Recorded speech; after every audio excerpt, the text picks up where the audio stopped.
గారి స్ఫూర్తితో పవన్ కళ్యాణ్ గారి నాయకత్వంలో కానీ మేమందరం కూడా జనసేన పార్టీ నాయకులుగా పవన్ కళ్యాణ్ అభిమానులుగా ఎన్నో సంవత్సరాలుగా పనిచేస్తున్నాం.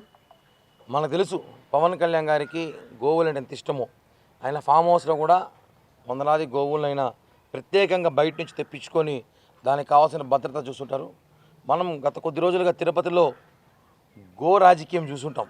చాలా బాధాకరం. గో సంరక్షణ కోసం పాటుపడాలి కానీ గోతో రాజకీయాలు చేయకూడదు. దీని మీద పవన్ కళ్యాణ్ గారు కూడా చాలా ఆవేదన వ్యక్తం చేశారు.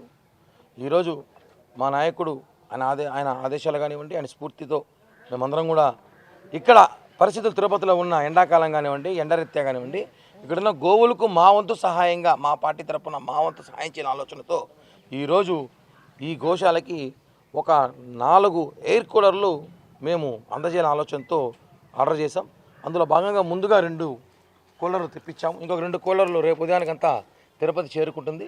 ఇలానే దాతలు కూడా చాలామంది వచ్చి ఇలా ఇక్కడున్న గోవులకు కనీసం కూలర్లు పెట్టి రాబోయే ఎండాకాలం ఇంకా ఎండాకాలం దృష్టి ఉంచుకొని కూలర్లు పెడితే కనీసం ఇప్పుడున్న పరిస్థితిలో కనీసం కొంచెమన్నా చల్లదనం ఉంటుందేమో ఆలోచనతో ఈ ఒక చిరు ప్రయత్నం చేస్తున్నాం. ఎందుకంటే మొన్న జరిగిన ఘటన చాలా బాధాకర విషయం చెప్పి అందరికీ తెలిసింది.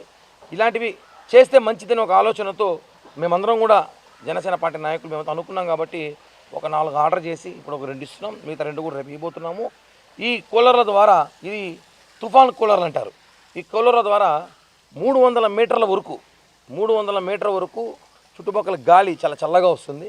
అలాగే ఒక 4 కూలర్ల వల్ల ఏమవుతుందంటే దాదాపు 1200 మీటర్లు అంటే 1 కిలోమీటర్ వరకు మేము ఇక్కడున్న గోవులు కనీసం ఈ బార్డర్లో ఉన్న గోవులు అనేవి కూడా చల్లటి గాలి వాతావరణం కల్పించే ప్రయత్నం చేస్తున్నాం.